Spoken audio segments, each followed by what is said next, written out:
안녕하십니까. 예, 수익을 말하다 시간이 돌아왔습니다. 날씨가 많이 더워졌습니다. 그런데 제가 지난주에 이런 얘기 한번 드렸었죠. 이 메르스는 우기를 굉장히 싫어한다. 습기를 싫어한다. 그렇기 때문에 비가 오면 메르스 사태가 좀 진정될 것이다. 이런 얘기를 드렸습니다. 자, 주말에 비가 왔습니다. 그러다 보니까 메르스 사태가 좀 진정되는 그런 국면을 보이고 있다는 거 참고를 해보셨으면 좋겠습니다. 지난주에 이런 얘기 드렸었죠. 면세점 사업에 대해서 얘기 드리면서 이 메르스 사태가 진정이 되면 이 면세점 사업 쪽에 진출해 있는 회사들이 펀더멘탈의 훼손이 없었기 때문에 강하게 상승할 것이다라고 얘기를 드렸었는데요. 오늘 신라 호텔이 굉장히 강한 모습을 보였고 화장품주부터 시작해서 모든 메르스 피해주라고 분류되었던 것들 중에 펀더멘탈 훼손이 없었던 주들이 굉장히 강한 상승세를 보였습니다. 그 점 참고해 보셨으면 좋겠고요. 자, 오늘도 알찬 시간 한번 꾸며가 보도록 하겠습니다. 여러분, 메르스는 걱정하는 것보다는 잘 대응하셔서 여러분들이 건강을 챙기시는 게 우선이라는 거 참고하셨으면 좋겠습니다. 잘 먹고 잘 자고 그죠? 이것만 잘해도 메르스는 충분히 예방을 할 수 있다고 합니다. 그러니까 여러분 그런 점들 참고하셔서 건강한 생활 유지하시길 당부드리면서 이제 수익을 말하다 시작해 보도록 하겠습니다. 자, 시장 얘기부터 좀 하고 넘어가야 될 것 같습니다. 시장, 제가 지난주에 리스크 있다라고 분명히 말씀을 드렸었습니다. 그 리스크에서 바로 메르스 사태가 하나 나오고 국내적 변수였죠. 그리고 그 대외적 변수로는 이제 FOMC 회의에 대한 부분들 애매모호한 대답이 될 것이라는 얘기들을 드렸고요. 그 다음에 바로 그리스 디폴트에 대한 얘기도 드렸었죠. 자, 이거 다시 한번 짚고 넘어가 보자고요. 자, 지난주에 FOMC 회의에 대한 결과 좋게 나오든 나쁘게 나오든 주초에는 변동성이 있겠지만 주말로 갈수록 시장은 안정을 찾아갈 것이다라는 얘기 드렸었죠. 정확했습니다. 그죠? 주초에 월화는 변동성이 나왔죠. 수요일부터 시장은 급격하게 안정세로 돌아섰고 이런 부분들이 즉 FOMC 회의 결과가 나오면서 안개가 걷혔다는 얘기입니다. 자, 우리가 이 FOMC 즉 지금 금리 인상에 대한 미국의 금리 인상에 대한 부분입니다. 이거는 계속 내관으로 작용을 할 수는 있을 것 같아요. 그죠? 그런데 문제는 이 미국의 금리 인상이요. 만약에 되더라도 단행을 하는 것이지 미리 얘기해 주지는 않습니다. 누가 금리 인상하면서 누가 또 금리 인하하면서 미리 다 이제 이번 달에는 금리 인하할 것이다. 이번 달에는 금리 인상할 것이다. 이런 얘기를 하고 금리 인상을 하고 금리 인하를 하지는 않습니다. 결국은 단행이라는 표현을 쓰죠. 금리 인하를 전격 단행했다. 금리 인상을 전격 단행했다. 이런 표현을 씁니다. 결과적으로 그 전에 나오는 얘기들은 결국은 애매모호한 대답이 될 수밖에 없습니다. 자, 이번에 자넷 옐런 의장의 얘기를 한번 곱씹어 가면서 향후 미래시장을 한번 점쳐보자고요.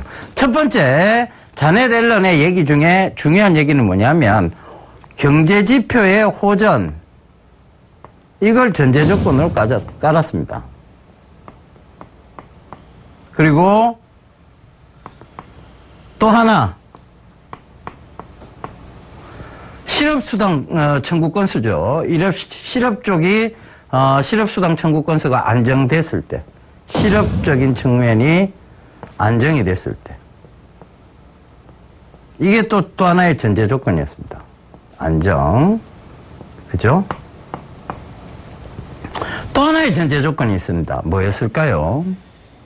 결과적으로 이런 경제 지표가 호전이 되고 실업이 안정이 된다면 그렇게 하겠다라고 얘기를 했는데, 자, IMF의 리카르도 총재의 얘기를 약간은 무시했습니다만 그녀의 입장을 받아들여서 뭐라고 얘기를 했느냐면 국제정세에 크게 해가 되지 않는 한, 반하지 않는 한 국제정세를 고려하겠다는 얘기입니다. 그죠? 그러면 이렇게 되면 매파적 입장이 아니라 굉장히 비둘기파적 입장, 온건한 입장이 되어버리죠.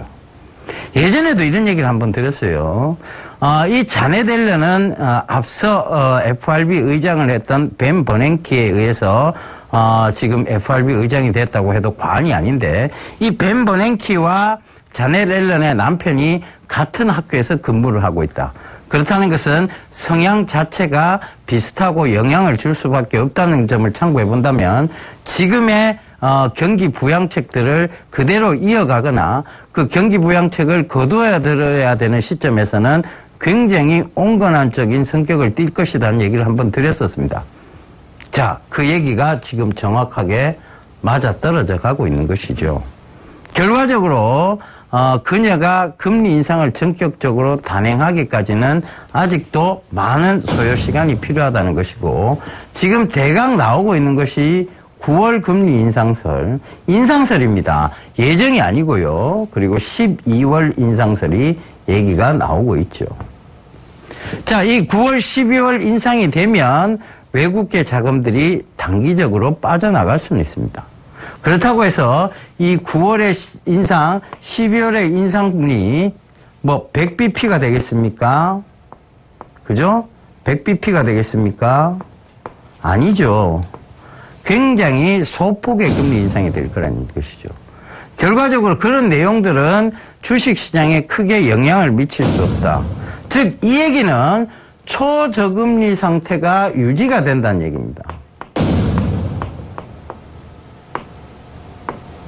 지금 우리도 초저금리 상태죠. 그러니까 돈이 어디로 갑니까? 위험자산으로 쏠리고 있는 겁니다. 그 가장 큰 명제에 대한 부분들을 간과해서는 안 되겠죠. 그래서 이 자넷 옐런의 얘기처럼 그녀가 말하는 것처럼 결과적으로 지금 여러 가지 경제 여건들을 고려했을 때 큰 폭의 인상보다는 소폭의 인상을 보이는 것이고, 이 소폭의 인상이라는 것은 단기적으로 작은 자금들이 빠져나간다는 것을 의미합니다. 큰 폭으로 빠져나갈 것은 우려 안 하셔도 좋다는 얘기입니다. 그래서 이 금리 인상에 대한 얘기들이 명확하게 나오지 않으니까 또 시장은 이 불확실성을 해소를 하고 올라오는 것이지요. 자, 그럼 두 번째, 이제, 브렉시트, 말도 많은 유럽을 한번 살펴보도록 하겠습니다. 자, 우리가 유럽 쪽 쭉 넘어갑니다. 유럽은요, 지금 그리스 때문에 머리가 아픕니다.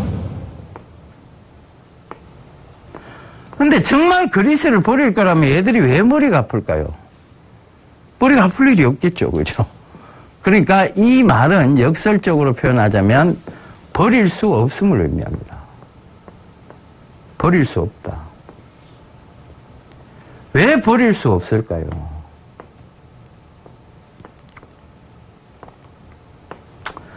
그리스가 문제가 아니고요.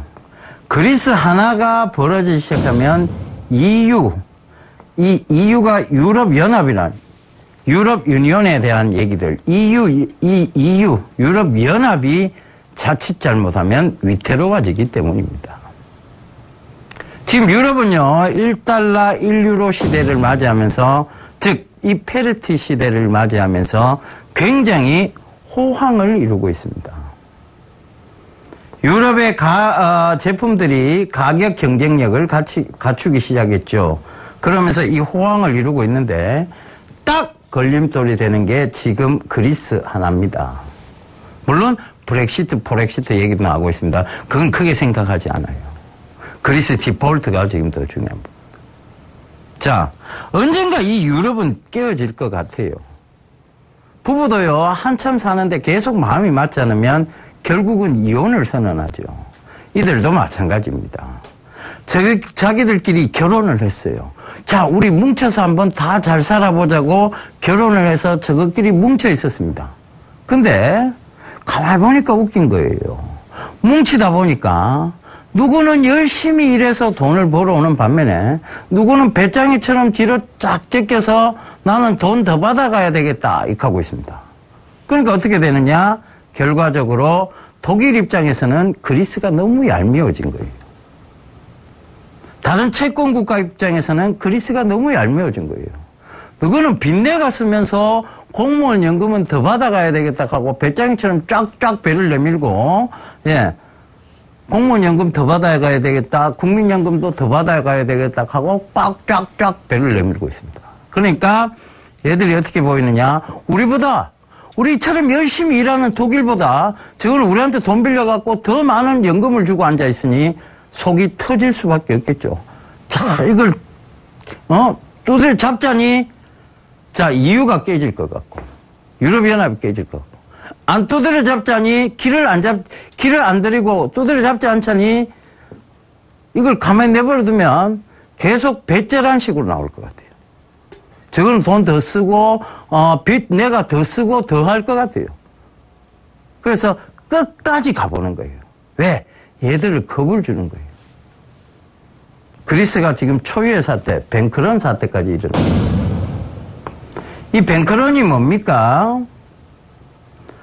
은행에서 달아나나요? 아니죠. 은행에서 돈을 막 빼가고 있다는 얘기입니다. 일반 예금자들이 이 그리스의 은행에서 돈을 막 빼가요. 이제 은행의 재정이 부족해지기 시작하고 있습니다. 어제 하루만 해도 어마어마한 돈이 빠져나갔대요. 재정이 부족해지기 시작하고 있다는 얘기입니다. 국가적 부도 위기 사태에 거의 직면했다는 것이죠.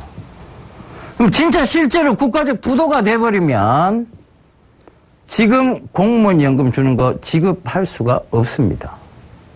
지금 국민연금 주겠다는 것도 지급 불가합니다. 배째라고 했을 때 그리스는 이득을 보느냐? 아니에요. 제일 곤란한 놈은 그리스입니다. 근데 왜 배째라 하고 있느냐? 요걸 이용해 먹는 거예요. 버릴 수 없다는 요 명제 하나를 이용해 먹고 있는 거예요. 누가? 알렉시스 치프라스는 그리스 총리가. 알렉시스 치프라스 그리스 총리는요, 어떻게 당선이 됐느냐 하면, 그리스 국민들한테, 자, 달콤한 사탕 발림을 줬습니다. 국민연금 안 깎을게. 자, 공무원연금 안 깎을게. 어떻게든 내가 정치적으로 풀어서 너희는 잘 먹고 잘 살도록 해주면서 남의 거 끌어올게. 이러고 당선이 된 겁니다. 당선되고 얼마 지나지도 않았어요. 근데 이제 와서 이 EU의 협상안을 수용하자고 하면 그는 국민들을 속인 것밖에 되지 않습니다. 그러니까 버팅겨 보는 거예요. 그러나 어쩔 수 없죠. 더 힘들어지는 것은 그리스이기 때문입니다. 결국은 저는 최종 협상안에, 즉 EU도 양보를 하고, 그러니까 어느 정도 길을 들였다는 명분만 주고, 그리고 그리스도 어느 정도는 양보를 해서 이 최종 협상안에 타결을 할 것이라고 보고 있습니다. 그런데 문제는요, 이게 타결된다고 해서 유럽 문제가 싹 사라지느냐? 아니에요. 결국은 상처는요, 지금은 거의 조금 아픈 수준입니다. 근데 이런 식으로 문제가 해결이 되면 결국은 살이 썩어 들어가고 골마 들어가고 이제 결국은 저끼리 다리를 잘라내거나 뭘 잘라내야 되는 수준까지 나옵니다. 그게 언제쯤이냐? 제가 봤을 때 최소 2년 정도는 걸리지 않겠나, 이렇게 보고 있는 겁니다. 그래서 진짜 유럽에서의 붕괴 위험이 나오는 2년 뒤에는요, 그런 얘기가 나오기 시작하면 주식시장에서 발을 확 빼셔야 됩니다. 그죠? 발을 확 빼셔야 돼요. 안 그러면 밑으로 배팅을 하셔야 됩니다. 떨어진다는 쪽에 배팅을 하셔야 돼요. 그 전까지는 지금 우리가 앞으로 시장은 2년 동안은 참 안전한 시장으로 갈 수 있다는 얘기입니다. 자, 그런 리스크가 나오면 제가 이 수익을 말하다를 통해서 여러분들께 꼭 얘기 드리고 주식에서 발을 확 빼십시오라는 얘기도 드리겠습니다. 아시겠죠? 자, 꼭 좀 참고하셨으면 좋겠습니다. 지난 주말에 강연을 갔는데요. 강연회에서 제가 이제 메르스 끝났습니다, 이런 얘기를 드렸어요. 자, 아직 메르스가 조금 환자가 늘고는 있습니다만 사태 자체가 진정 국면으로 들어갔다는 거 참고해 보시고요. 이 메르스나 사스나 코로나 바이러스의 일종입니다. 이 메르스나 사스도 역시 지나가는 일입니다. 계속 머물러 있고 확산되지는 않습니다.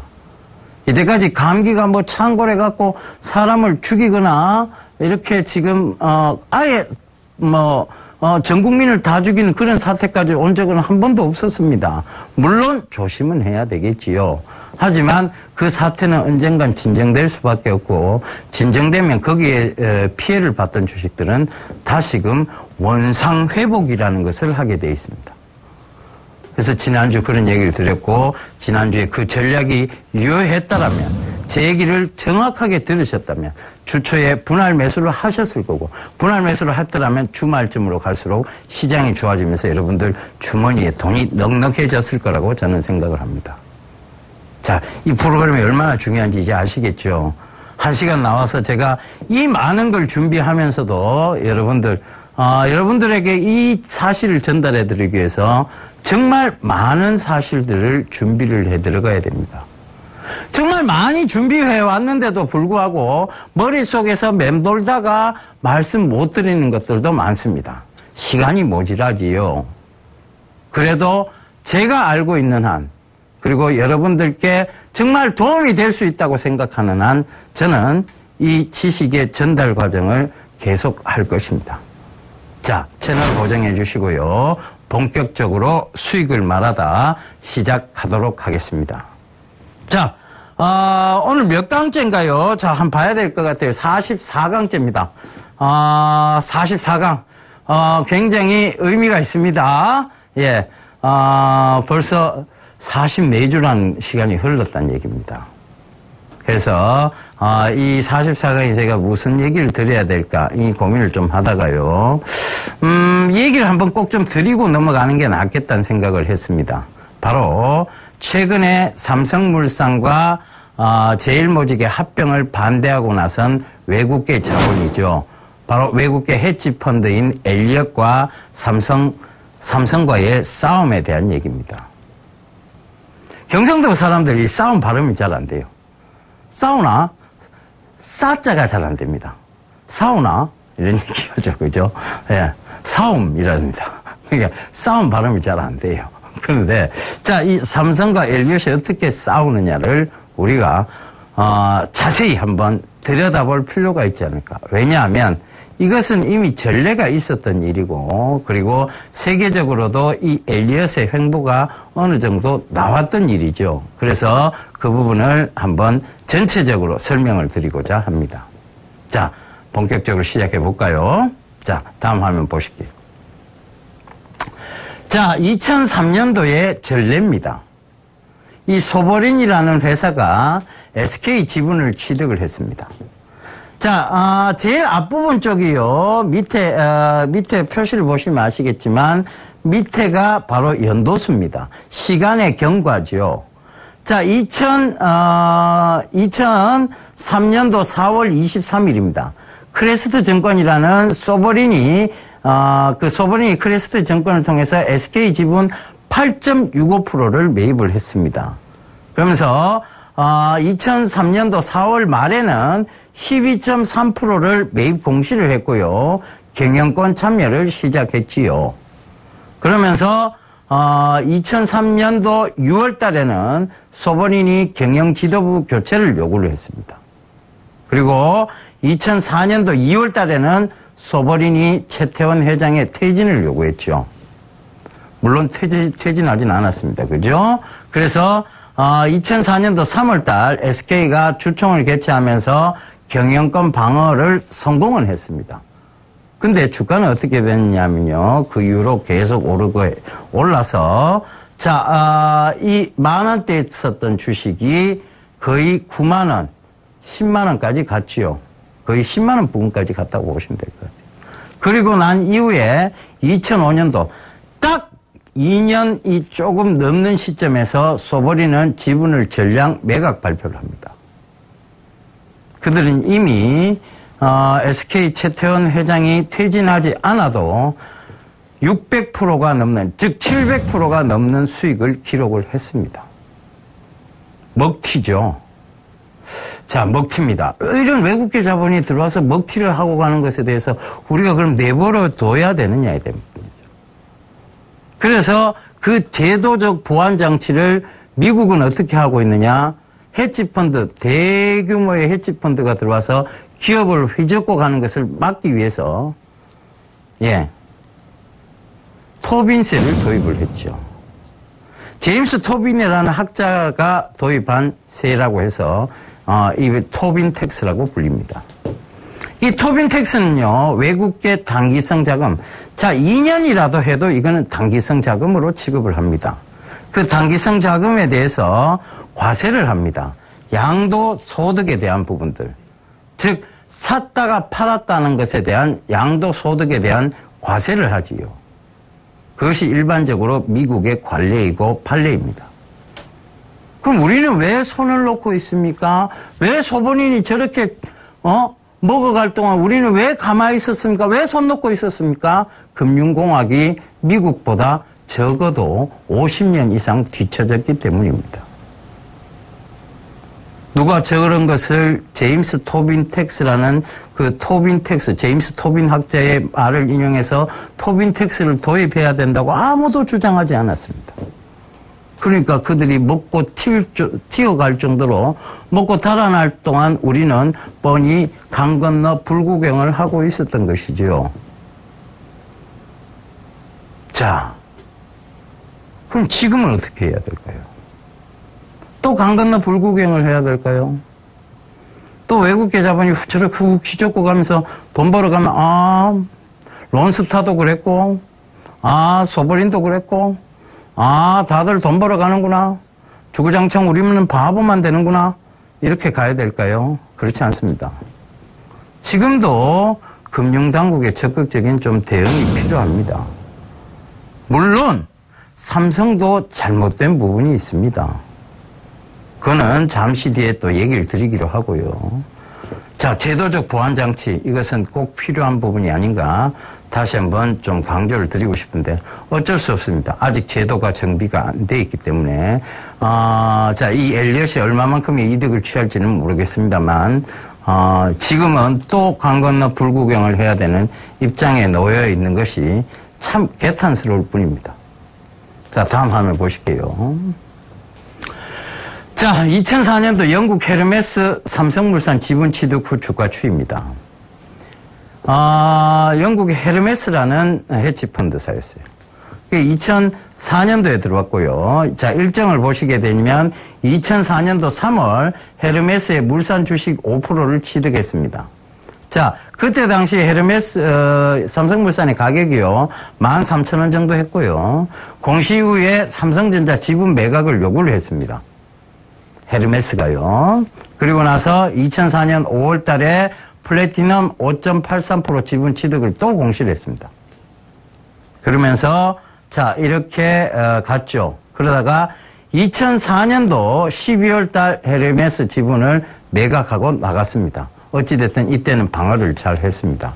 그러면서 그들이 크게 수익도 보질 못했고 약간 손실을 본 상황에서 튀어나갔죠. 결국은 달아났습니다.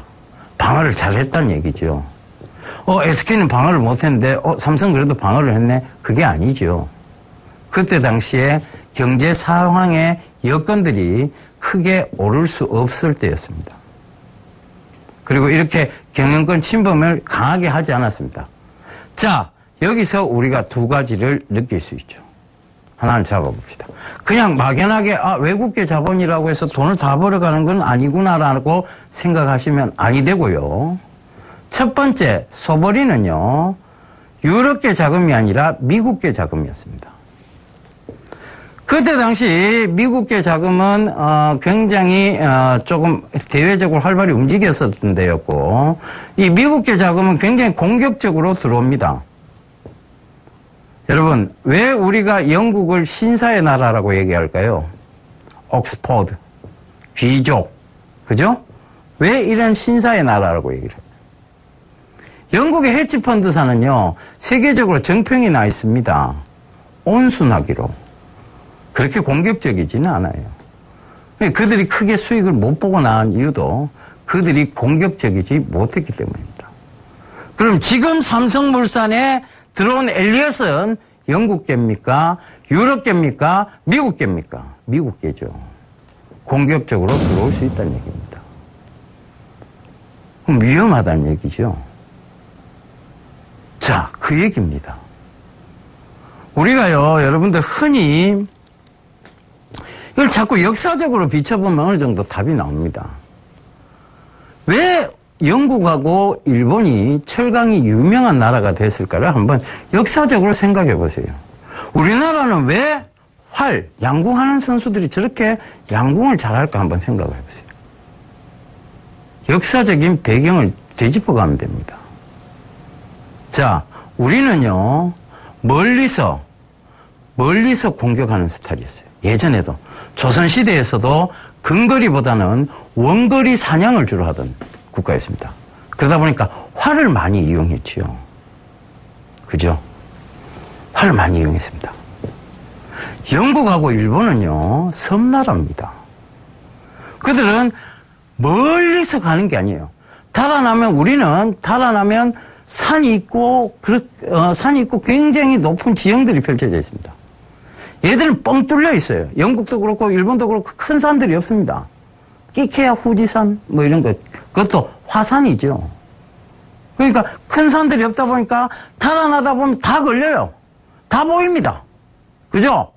그러니까 근거리 싸움을 해요, 애들은. 그러니까 어떻게 합니까? 근거리 싸움을 하니까 주로 검문화예요. 사브레. 그죠? 펜싱 보면 앙가드 이러면서 탁 이렇게 자세를 딱 취하잖아요. 그죠? 그러니까 이런 검문화입니다. 영국이죠. 그 다음에 일본 사무라이. 그죠? 이거 그 하면서 검문화를 딱 발전시키는 거예요. 그러니까 닌자 이런 거 애들 다 검 X자로 딱 꽂고 다니잖아요. 그죠? 그러니까 그런 검문화가 발달되어 있던 거예요. 그러니까 얘들은 검을 어떻게 해야 됩니까? 검이 무거우면 어떻게 돼요? 애들이 싸움에서 질 수밖에 없겠죠. 그러니까 검을 어떻게든 강하고 가볍게 만들었던 거예요. 그래서 포지드, 단조공법이 발달한 나라가 이 두 나라가 된 것입니다. 자, 이런 역사적 배경이 어느 정도 주식시장에서도 잘 적용하시면 지금 이 얘기도 어느 정도 이해가 되는 얘기입니다. 그래서 제가 두 가지를 극명하게 비교를 해왔던 것입니다. 자, 소버린과 영국 헤르메스. 소버린은 미국 자본, 영국 헤르메스는 유럽 자본, 영국 신사의 나라, 온순할 수밖에 없는 헤지펀드. 이건 공격적일 수밖에 없는 헤지펀드. 그렇다면 지금의 엘리엇은 이 미국계 헤지펀드. 그렇다는 것은 공격적인 헤지펀드라는 게 결론이 딱 나오죠. 자, 다음 화면 보실게요. 자, 삼성물산 합병 발표 이후의 주가 추이입니다. 합병이 되고 난 다음, 합병을 발표하고 난 다음 삼성물산의 주가가 급격하게 올랐습니다. 그런데 이것도 문제가 있죠. 삼성물산이요, 그만큼 안 좋은 회사인가요? 그렇지 않은데 주가는 굉장히 많이 빠졌습니다. 제일모직 그렇다고 그렇게 좋은 회사인가요? 그렇지 않은데 주가는 많이 올랐습니다. 그 상황에서 둘이 합병을 하니까 삼성물산의 주주로 있던 사람들은 상대적 피해의식을 갖게 되고 제일모직의 주주로 있던 사람들은 개인 투자자들은 상대적으로 우월의식을 갖게 되는 거죠. 여기서 왜 합병을 해요? 도저히 이해할 수 없어. 이래 되는 겁니다. 그죠? 그러니까 그런 개인 투자자들의 억울한 마음을 싹 건드리면서 이득을 취하고자 누가 싹 등장했느냐? 바로 엘리엇입니다. 이 엘리엇이 싹 등장한 거예요. 여러분들을 삼성물산 대다수의 일반 투자자, 주주들을 규합할 수 있다는 틈이 보였던 거죠. 자, 그럼 그들을 나쁘다고 볼 수 있을까요? 저는 나쁘다고 보기는 힘들 것 같아요. 왜? 일단은 지금 개인 투자자, 소액 주주들을 대변하는 역할을 할 수 있는 하나의 큰 구심점을 만들었다는 것이죠. 두 번째, 어찌됐든 이 큰 회사가 삼성물산하고 싸워줘야, 이렇게 돼서 싸워줘야 합병이 안 되든 합병이 되더라도 소액 주주들 입장에서는 좀 더 유리한 고지에서 합병을 만들어낼 수 있을 겁니다. 근데 여기까지는 좋아요. 그 다음이 문제죠. 이 엘리엇이 먹튀를 할 것 같아요. 그죠? 먹고 튄다는 얘기입니다. 근데 그걸 어떻게든 좀 덜 먹고 튀게 만들려니까 소액 주주들이 억울해진 상황이고, 많이 먹고 튀게 만들려니까 소액 주주들은 괜찮은데, 아이고, 외국으로 돈 빠져나가는 게 억울해지고, 우리는 갈 데가 없는 진퇴양난에 지금 세계에 놓여져 있는 겁니다. 자, 이거 어떻게 했으면 좋을까요? 방법을 풀 수 있는 건 딱 하나입니다. 열쇠는요, 금융감독원에서 쥐고 있지 않을까 보여집니다. 금융당국이 쥐고 있지 않을까 보여집니다. 바로 토빈 텍스죠. 제임스 토빈의 그 얘기. 저거들 미국계 자금이 들어오면서 미국계 법을 어기진 않을 거 아닙니까? 그죠?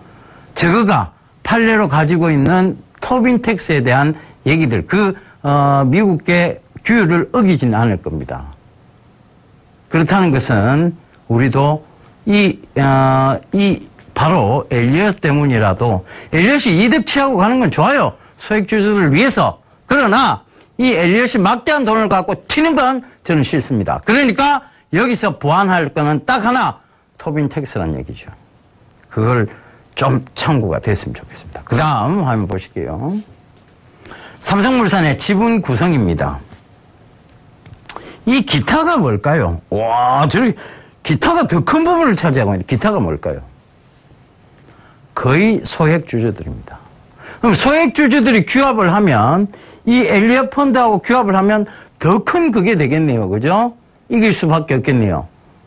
삼성물산이 합병이 실패할 가능성이 높겠네라는 결론까지 나올 수 있습니다.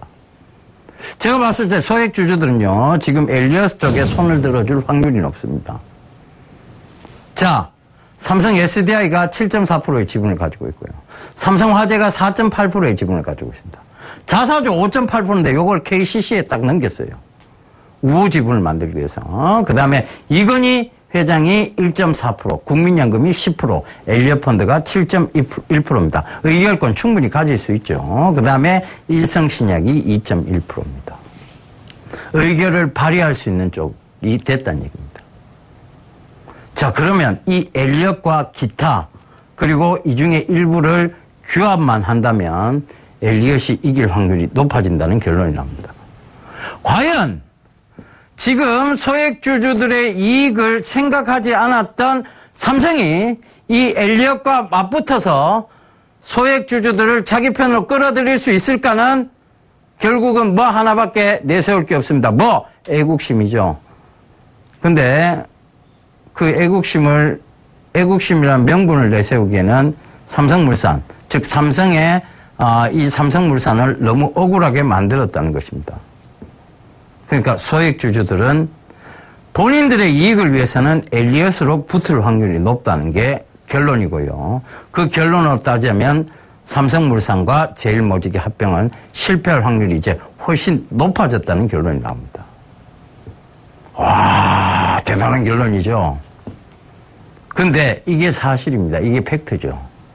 그러니까 지금 삼성물산이 지금 이제 막 합병을 하려고 하다가 갑자기 똥줄이 타기 시작한 겁니다. 큰일 났다. 그래서 자사주를 막 KCC에 넘기고 별 수를 다 쓰고 있습니다. 그러나 과연 그게 뜻대로 될까요? 어려운 일입니다. 자, 다음 화면 보실게요. 자, 이 엘리엇이라는 것을 그럼 살펴봅시다. 엘리엇의 과거 행보를 좀 살펴보면 되겠죠. 그죠? 이 엘리엇은요, 지금, 아르헨티나 쪽에, 채권을요, 단 12년 만에, 3000% 이상의 수익을 냈던 회사입니다. 와, 단 12년 만에. 거의 부실 채권을 떠안아서 소송을 통해서 3000%나 되는 이익을 거둔 회사. 그것이 바로 엘리엇입니다. 이익을 위해서는 뭐든지 하는 회사란 얘기겠지요. 기본적으로 먹튀. 그죠? 근데 주식시장에 먹튀가 꼭 나쁘다고 얘기할 수 있습니까? 글쎄요. 여러분도 저도 먹튀가 아닐까요? 먹튀 아닙니까? 싼 가격에 사서 비싼 가격에 팔고자 한다. 이것도 엄밀하게 따지면 우리가 길게 투자하는 게 아니라면 우리가 중장기 한다 하지만 우리가 10년씩 이래 들고 하시는 분 잘 없잖아요. 그죠? 결국 먹튀하기 위해서입니다. 주식에 먹튀가 반드시 나쁜 개념은 아닙니다, 여러분. 고의적으로 악의적으로 하는 먹튀는 나쁜 개념이지만 그게 아니라면 그것은 투기의 개념이 아니라 투자의 개념으로 보셔야 됩니다. 자, 이 엘리엇의 항보를 한번 보자고요. 2003년 5월에서 2004년 5월까지는 미국에서 미쿡에서 P&G를 상대로 해서 바로 이 P&G하고 법적 분쟁 후 이 매수 가격을 높이는데 동의를 해서 큰 수익을 또 냈죠. 그 다음에 2005년 9월부터 2005년 10월까지는 미국의 샵코라는 회사를 대상으로 해서 거래 반대를 하면서 또 어마어마한 이득을 거두었던 회사입니다. 2006년 1월에는 스위스의 아데코라는 회사를 통해서 바로 이 법적 분쟁을 또 일으켰습니다. 그죠? 지분을 매입하고 하면서 또 수익을 거두어들였던 회사입니다. 자, 이 회사는 수익을 위해서는 뭘 많이 쓴다는 게 딱 나옵니까? 법적 분쟁을 많이 쓴다는 게 나오죠. 소송을 많이 건다는 얘기입니다. 자, 소송에서는 다른 어떤 전문가보다도 여러분 이 예병군 전문가를 믿으시는 게 좋습니다. 왜? 제가 바로 법학도 출신이기 때문에 그렇습니다. 그죠? 법학도 출신이라서 그렇습니다. 그 점 꼭 좀 참고하셨으면 좋겠습니다. 자, 다음 화면 보실게요. 자, 2015년도 엘리엇의 소송 내용을 지금 정리를 한번 해볼게요. 2015년도 6월 9일입니다. 합병결의 임시주주총회 금지 가처분 소송을 제기를 했습니다. 누구를 상대로요? 삼성물산을 상대로요. 그 다음에 2015년도 6월 11일에는 삼성물산 자사주 매각과 관련해서 주식 처분 금지 가처분 소송을 제기를 했습니다. 못 판다! KCC에 너가 못 넘긴다! 이거를 가처분 소송을 제기를 했죠. 그 다음에 2015년도 6월 12일에는 앞서 삼성물산이 KCC와 자사주 매매 거래를 끝마치자 가처분 신청 이유와 취지를 변경했습니다. 언론에 따르면 KCC가 매입한 주식에 대해 의결권 행사를 금지해달라. 의결권을 못하게 해달라. 결국은 KCC가 우호 지분으로 가는 것을 막아달라는 취지를 추가한 소송을 또 제기를 했죠. 소송 취지를 변경한 것입니다. 이야, 철저합니다. 그죠? 다 맞겠다는 얘기입니다. 삼성 쪽의 우호 지분은 다 맞고 내 쪽의 우호 지분을 계속 확보하겠다는 얘기입니다. 합병을 반대하겠다는 얘기입니다. 그죠? 그러니까 어떻게 됩니까? 삼성이 지금 힘들어지기 시작하는 겁니다. 똥줄이 막 타고 있는 겁니다. 그죠?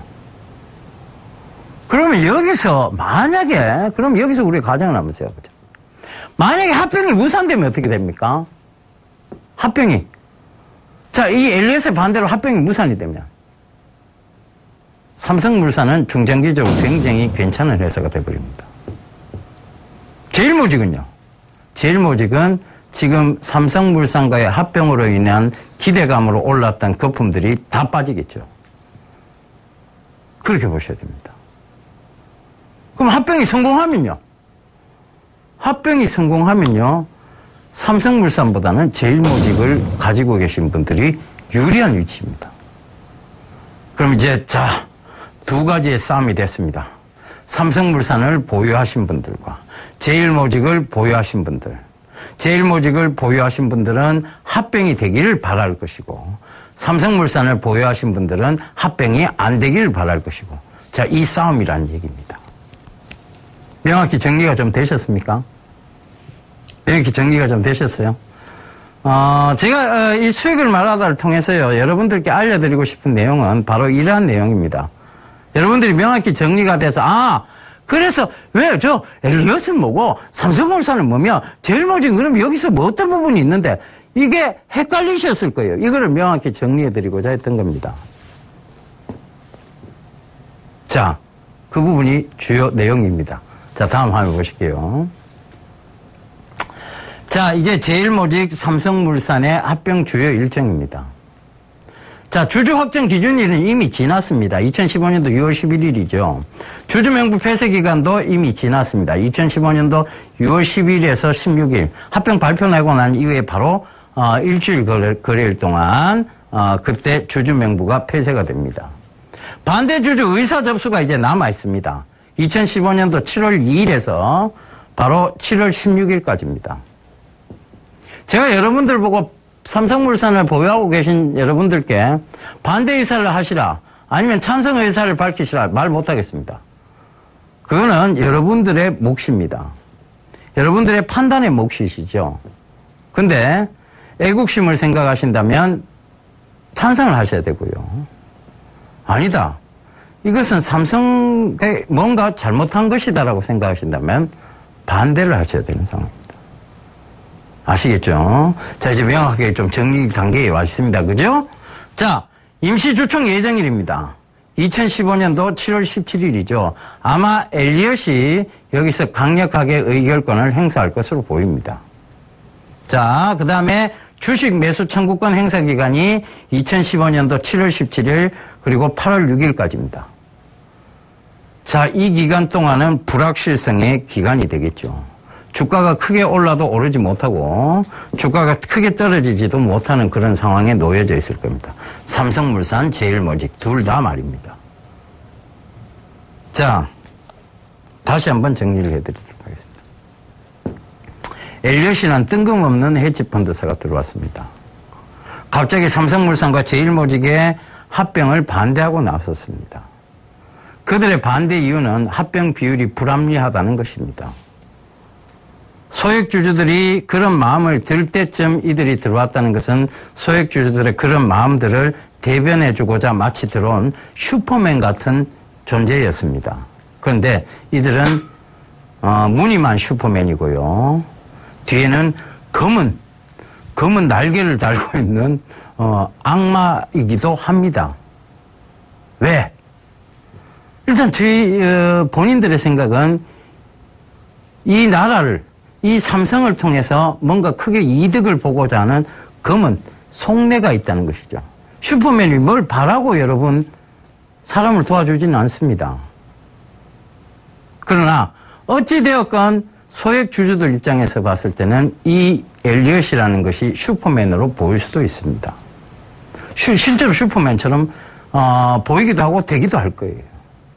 그러나 그들이 나가고자 그들이 수익을 크게 보고 나갈 때를 대비해야 되는 것은 이 사람들이 검은 속내를 조금이라도 닦을 수 있는 슈퍼맨을 만들기 위해서는 누가 필요하냐면 정부가 필요한 것이죠. 금융당국이 필요한 것이라는 얘기입니다. 바로 토빈 텍스에 대한 얘기입니다. 단기성 한머니, 헤지펀드성 자금 이런 것들에 대한 과세 당연히 필요하다는 얘기겠죠. 그래서 이 부분을 정리해드리고자 했던 것입니다. 자, 오늘도 이 삼성과 엘리엇의 싸움을 예를 들어드리면서 지금의 앞으로의 삼성물산의 방향 그리고 합병이 무산됐을 때와 합병이 되었을 때의 앞으로의 주식의 방향들까지 얘기를 해드렸습니다. 자, 이 얘기는 삼성물산과 제일모직에 국한된 얘기고요. 자, 이거를 또 풀어서 좀 설명을 하자면 만약에 이번에 그러면 삼성물산하고 제일모직이 합병이 무산이 됐다 그러면 그 다음 합병설로 떠오르는 게 뭐냐면 삼성전자와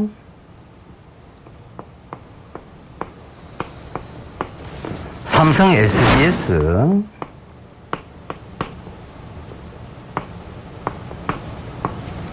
그리고 삼성 SDI 이렇게 해야 되겠네요. 삼성 SDI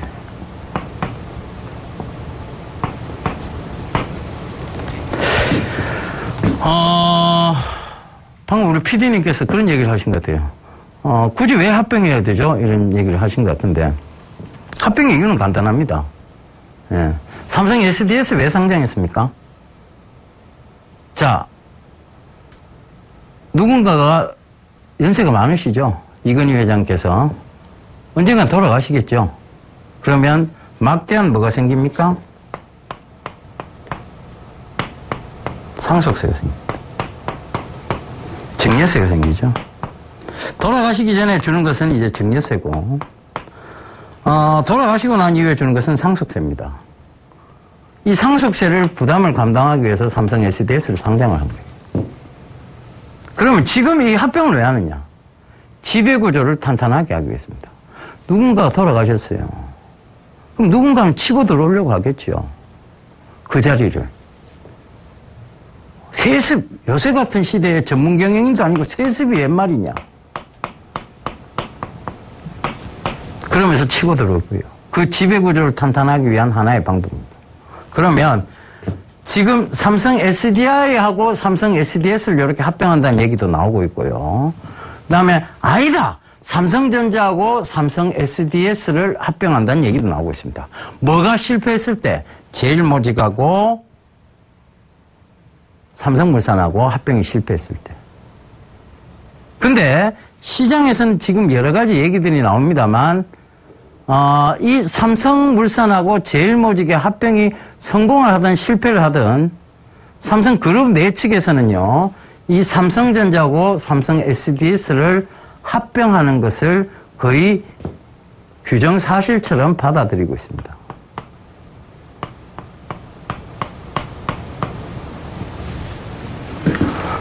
그럼 여기서 이제 수혜주를 찾아봐야 되겠죠. 그 다음 향후 수혜주. 바로 삼성 SDS가 될 거고요. 그 다음에 삼성 SDS 지분, 자회사로 분류되는 크레듀라는 회사가 수혜주가 될 겁니다. 이렇게 보셔야 돼요. 자, 이제 이해가 좀 쉬우시죠? 자, 이렇게 그 다음까지도 말씀을 드렸습니다. 자, 여러 가지 종목 얘기를 드렸고요. 여러분들 쉽게 이해하셨으리라 생각합니다. 자, 제가요, 다음 주, 이번 주죠. 이번 주 지금 월요일 날인데, 이번 주 이제 어떻게 장이 펼쳐질 것인가에 대한 얘기입니다. 자, 다음 주 출연하기 전까지의 장이에요. 지금 올라갈 수 있는 여지가 하나 남아있는 게 있습니다. 뭐죠? 추가 경쟁 예산입니다. 그죠? 강한 상승이 나올 수 있는 여지. 그러면 강한 하락이 나올 수 있는 여지가 뭐죠? 바로 그리스 사태입니다. 그리스 디폴트죠. 그러면 지금은 뭐가 공존하고 있죠? 이런 대형 호재와 대형 악재가 공존하고 있습니다. 근데 이게 결과가 바로 지금 나옵니까? 아니죠? 그러면 그 불확실성 속에서 뭐가 될 수 있다? 박스권이 나올 수 있다. 그럼 우리는 어떻게 해야 된다? 방망이를 이렇게 길게 잡고 있다가 스탠스를 방망이를 짧게 잡고 안타를 치겠다 생각해야 됩니다. 저는 홈런 타자인데요.